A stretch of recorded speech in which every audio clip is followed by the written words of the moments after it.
পশ্চিম বাংলা থেকে এই সকল অমানবিক জলদস্যুদের যাতে আগামী দিনে আমরা সকলে মিলে যাতে শান্তির বাংলা গড়তে পারি, সেই উদ্দেশ্যেই আজকে আমি শপথ নিয়ে বিজেপিতে আমি যোগদান করলাম। ভারত মাতা কি বন্দে বন্দে বন্দে, ভারত মাতা কি।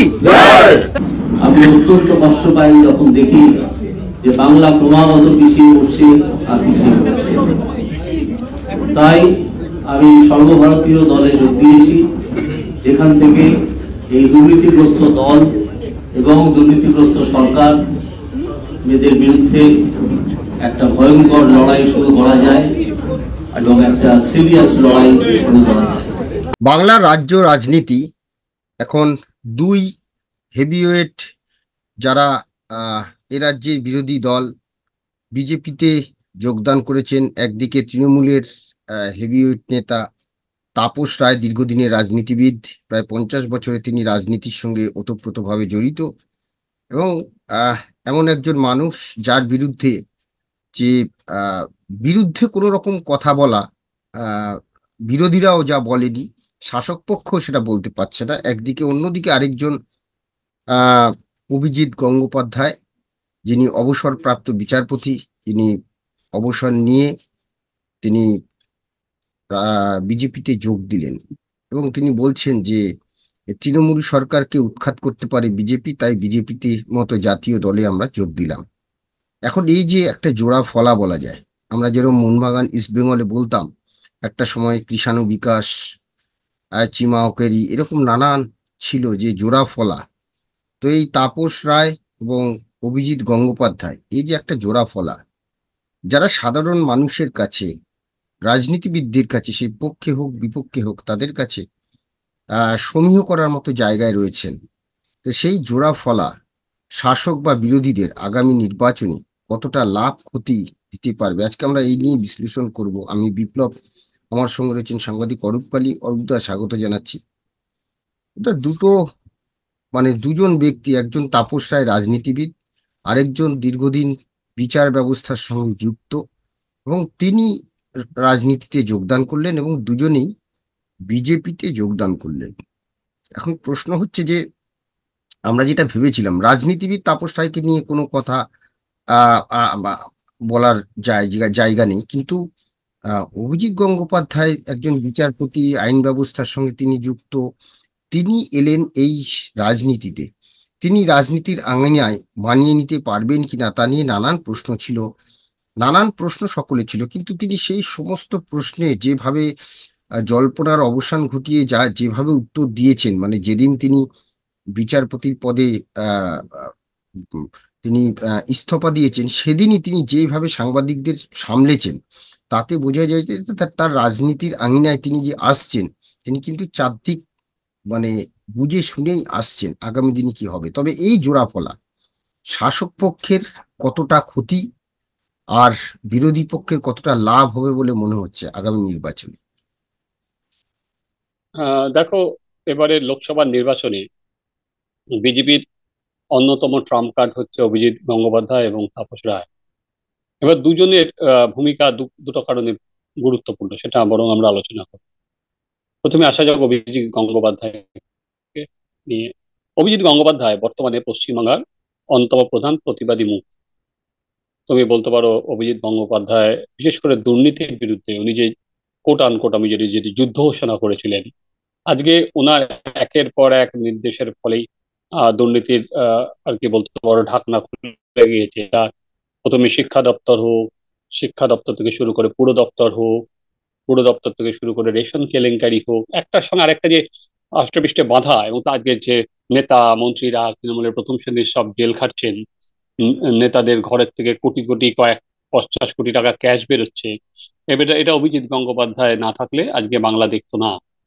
শুধু তাই নয়, যে দক্ষতা, যে দ্রুততার সঙ্গে আমরা যখন দেখছি বিচার ব্যবস্থা একটা দীর্ঘসূত্রিতা, সেই জায়গা থেকে অভিজিৎ গঙ্গোপাধ্যায় তিনি যে পদ্ধতিতে কাজটা করেছেন এবং চেয়েছেন যত দ্রুত সম্ভব মামলাকে এগিয়ে নিয়ে যেতে, তার যে না, দক্ষতা, সেটা তার যে ধরো সেটা তো ধরো উনি যখন বিচারপতি থাকার সময় কিছু করেছিলেন, সেটা তো অন্য প্রসঙ্গ। হুম, আমি বরঞ্চ দেখি এরা কিভাবে তাদের ব্যবহার করবে বা তারা কিভাবে বিজেপিকে লাভ দিতে পারবে। হুম, প্রথমত অভিজিৎ গঙ্গোপাধ্যায়ের যেটা আছে, ধরো কমন পিপুলের কাছে একটা সময় বা এখনো সে ভগবানের মতো আর কি মর্যাদা তার, যে ভগবানের, যেমন আমরা ভগবানের কাছে মানুষ কেন যায়? বিচারের আশায় যায়।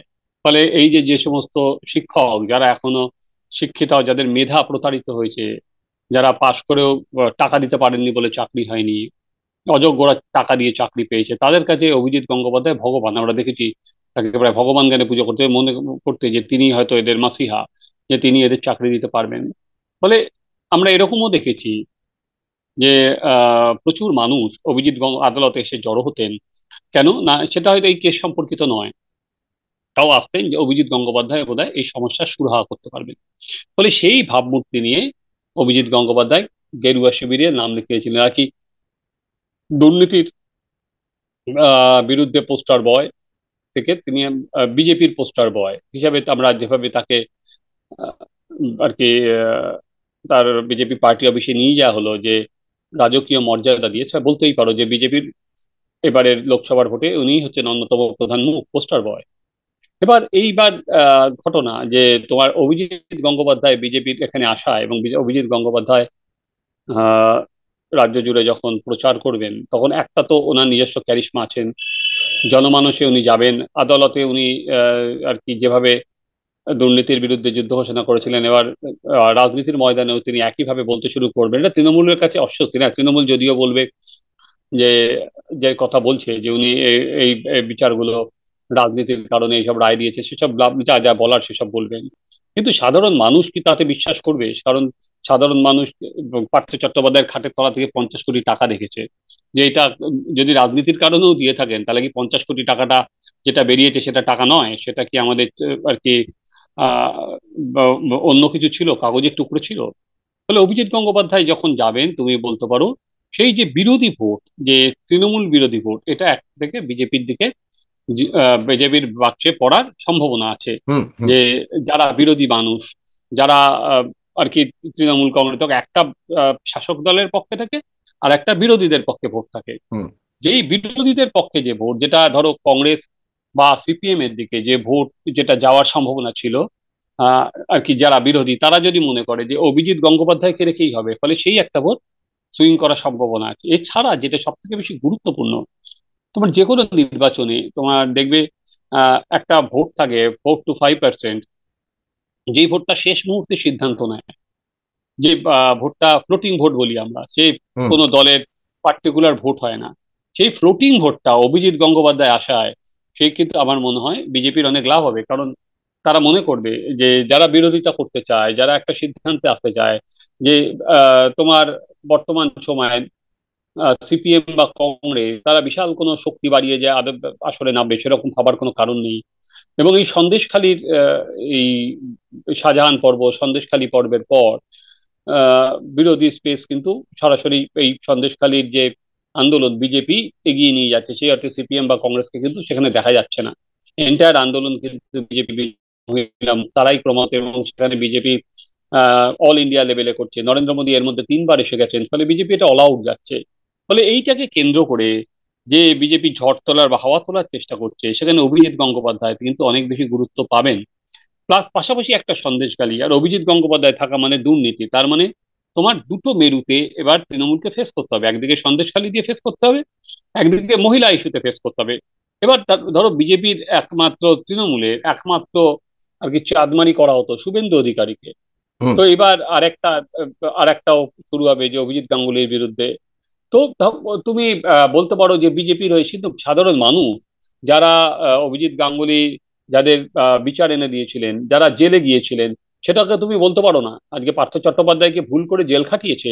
সেটাকে তুমি বলতে পারো আজকে জ্যোতিপ্রিয় মল্লিকের বলছে 20,000 কোটি টাকার কেলেঙ্কারি, সে তাকে যে ভুল করে জেল খাটিয়েছে, এটাকে তুমি বলতে পারো আজকে আহ অনুব্রত, সে যে আর কি, যদি সেটা অন্য মামলা, সেটা অভিজিৎ গাঙ্গুলির সঙ্গে সম্পর্কযুক্ত নয়, সেটা কিন্তু সে কি, বা তুমি আজকে ধরো মানি, বা আজকে ধরো একের পর এক এই শিক্ষা জগতের যে সমস্ত কর্মকর্তা, তাদের তো অভিজিৎ গাঙ্গুলি জেলে পাঠিয়েছে। ফলে জনমানুষের কাছে তারা যদি ভাবতে শুরু করে যে এই ভদ্রলোক আদালতের বা বিচারকের চেয়ারে বসে আমাদের জন্য যদি এই লড়াই করতে পারে, তাহলে সে যখন কোনো রাজ্যে কোনো পদে আসবেন, তো সে তখন আমাদের জন্য অল আউট করতে পারবেন, সে আমাদের আর কি দরজা খুলে দিতে পারবেন। দ্বিতীয়ত এবং ক্লিন ইমেজ, ভাবমূর্তিগতভাবে খুবই ভাবমূর্তি খুব স্বচ্ছ স্বচ্ছ, কোনো রকম এদিক নেই, এদিক বা দিক। তৃণমূল এখনো কিন্তু তার ভাবমূর্তি দুর্নীতি বা স্বচ্ছতা নিয়ে কিছু বলতে পারেনি, ভাবমূর্তিতে কালি লাগানোর চেষ্টা করছে।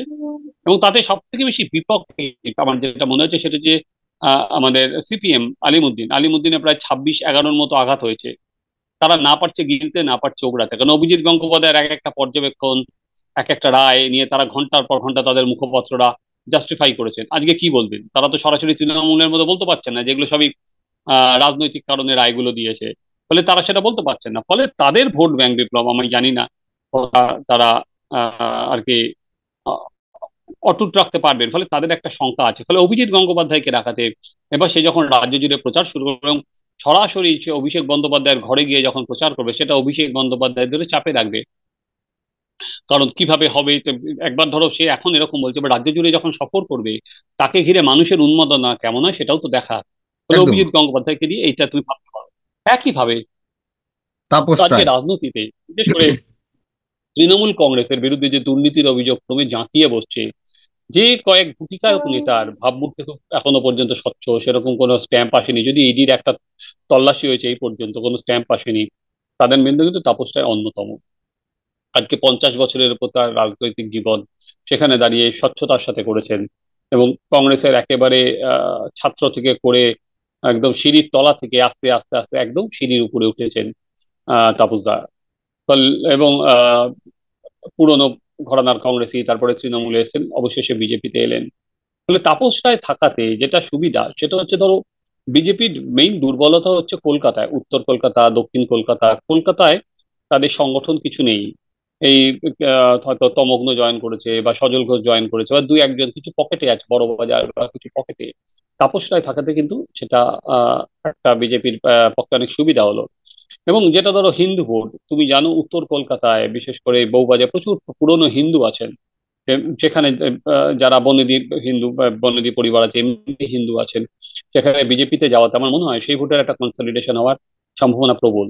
তাছাড়া ধরো আজকে উত্তরে যদি তাপস রায় দাঁড়ান, তো উত্তর কলকাতার যে সমস্ত বিধায়করা, তাহলে অনেক তাদের 3 থেকে 4 জন বেশিরভাগই কিন্তু সুদীপ বন্দ্যোপাধ্যায়ের বিরোধী বলেই আমরা জানি। তো সেখানে তাপস রায় কি করবেন বা না করবেন সাংগঠন। এবং আর একটা জিনিস, যে তাপস রায় যেটা আস্তে করে যে প্রবীণ পলিটিশিয়ান, যা রাজনীতি আস্তে করে কিন্তু উনি একটা সুন্দর কয়েনের ছেড়ে দিয়েছেন, যে তৃণমূলটা হচ্ছে শাহজাহানদের, সেখানে আমাদের তো শাহজাহান শিবু মল্লিকদের, দুষ্কৃতীদের, যে দুষ্কৃতী রাজের বিরুদ্ধে অল আউট ওয়ার করছেন এবং উনি আরেকটা শব্দ অভিজিৎ ইউজ গাঙ্গুলি। করেছেন, জলদস্যুদের পার্টি। হ্যাঁ, ওই তো বলে দুষ্কৃতী, এই তো জলদস্যু, হুম। যেটি শাহজাহানের কথা বলেছে। হুম। ফলে এই যে দুজনেই কিন্তু একই কথা বলছে, এই যে দুষ্কৃতী রাজ, হুম। দুর্নীতি, দুজনের বিরুদ্ধে অল আউট, তারা কিন্তু দুজনে এই কথাটাই হুম। বলছে। ফলে দুজনকে দুরকম ভাবে বিজেপি আর কি লাভবান হওয়ার সম্ভাবনা প্রবল।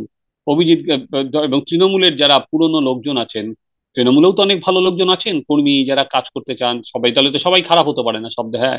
এবার তারা তাপস রায়কে দেখে কি সিদ্ধান্ত নেবেন, তৃণমূলের ভোট ব্যাংকে তাপস রায় কতটা ভাঙাতে পারবেন, তার সাংগঠনিক ক্ষমতার কথা, এটা এটা কিন্তু খুব ইন্টারেস্টিং। কিন্তু বলতে পারো এবারের নির্বাচনে এই দুজনই বিজেপির জোড়া ফলা।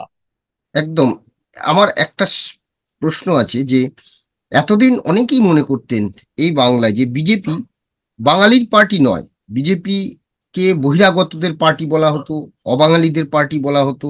সেটা যেমন একটা দিক, আর একটা দিক যে এই বাংলার, মানে আমি ছেড়ে দিলাম সবার কথা, বিজেপির একটা প্রকৃত সঠিক মুখ খুঁজে পাওয়া যাচ্ছিল না।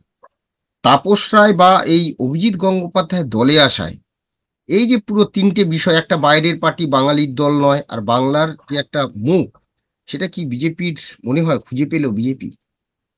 দেখো, অভিজিৎ গঙ্গোপাধ্যায়ের মধ্যে দিয়ে আমার মনে হয় সেটা অনেকটা বিজেপি পূরণ করার চেষ্টা করবেন। ধরো শুভেন্দু অধিকারী তার সাংগঠনিক ক্ষমতা জুড়ে রাজ্য জুড়ে চষে বেড়াচ্ছেন, কিন্তু শুভেন্দু অধিকারীর বিরুদ্ধে প্রধান যেটা বলা হয়েছে যে তৃণমূল থেকে এসছেন, তৃণমূলে প্রচুর সুবিধা নিয়ে এসছেন, এবং তার বিরুদ্ধে ওই যে দুর্নীতি, নানা অভিযোগ তোলা হচ্ছে, বারবার বলছেন, যদিও কোনোটাই প্রমাণিত হয়নি, কিন্তু বারবার করে বলছেন।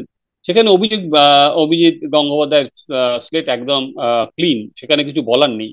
এবং যাকে বিজেপি আজকে যেভাবে তাকে আর কি রাজকীয় মর্যাদায় তার পাঠ ফলে বোঝাই যাচ্ছে বিজেপির তাকে নিয়ে বিশাল প্ল্যান আছে। এবং সে শুভেন্দু অধিকারী জয়নিং এর সময় বললেন যে অমিত শাহর সঙ্গে তার কথাও হয়েছে, বলে তাকে নিয়ে যে বিজেপির পরিকল্পনাটা অনেক আছে, বিজেপির যে অন্যতম মুখ হিসাবে তাকে তুলে ধরবে, এ বিষয়ে কোনো সন্দেহ নেই। তাপস রায়কে মুখ না, বরঞ্চ সাংগঠনিক কাজে অনেক বেশি লাগানো হবে। এটা আমি বললাম, উত্তর বা কলকাতা জোনে তুমি যদি বলতে পারো তাপস রায় অনেক ভালোভাবে কাজ করতে পারবেন, তেমনি শুভেন্দু অধিকারী অনেক বেশি, যেমন সারা রাজ্য জুড়ে সংগঠনে কাজ করেন, তেমনি মুখ হিসাবে অনেক বেশি আগামী দিনে দুর্নীতির বিরুদ্ধে, এই দুষ্কৃতি রাজ যেটা বিজেপি বলে তার বিরুদ্ধে, সেটা কিন্তু অভিজিৎ গাঙ্গুলি একটা মুখ হয়ে উঠবেন সেখানে। যেমন ধরো আগে শুভেন্দু অধিকারীকে আক্রমণ করতো তৃণমূল, এখন তুমি দেখবে পাশাপাশি অভিজিৎ গাঙ্গুলির বিরুদ্ধে আক্রমণটা অনেক তীব্রতর হবে। একদম। এই আমরা এখন সেদিকে নজর রাখবো যে সত্যি যে যে প্রসঙ্গটা সবসময় বিজেপির বিরুদ্ধে উঠতো বা এখানে অনেক কেই বলতেন যে বিজেপি বাঙালি পার্টি নয়, বিজেপি অবাঙালিদের দল, এবং বাংলায় বিজেপির কোনো মুখ নেই। সেই জায়গাটা থেকে অভিজিৎ গাঙ্গুলি, তাপস রায় এরা যাওয়ার ফলে একদিকে সাংগঠনিক ক্ষমতা, অন্যদিকে একটা স্বচ্ছ ভাবমূর্তির একজন মানুষ তাপস রায়, তেমনি অভিজিৎ গঙ্গোপাধ্যায়, যিনি দুর্নীতির বিরুদ্ধে তার লড়াই, এই যে ইমেজটা তিনি তৈরি করেছেন, এটাই বিজেপিকে বাংলায় শক্ত ঘাঁটি করতে কতটা এগিয়ে দেয় সেদিকেই আমাদের নজর থাকবে। আপাতত আপনারা আমাদের এই আলোচনা নিয়ে আপনাদের মতামত কমেন্টস বক্সে জানান। ভালো লাগলে অবশ্যই লাইক দেবেন এবং চ্যানেল সাবস্ক্রাইব করবেন। ধন্যবাদ অরূপদা, ধন্যবাদ আপনাদের। সবাই ভালো থাকবেন, নমস্কার। বাংলা বলছি চ্যানেলটি সাবস্ক্রাইব করুন এবং সমস্ত অনুষ্ঠানের আপডেট পেতে বেল আইকনটি অন করুন।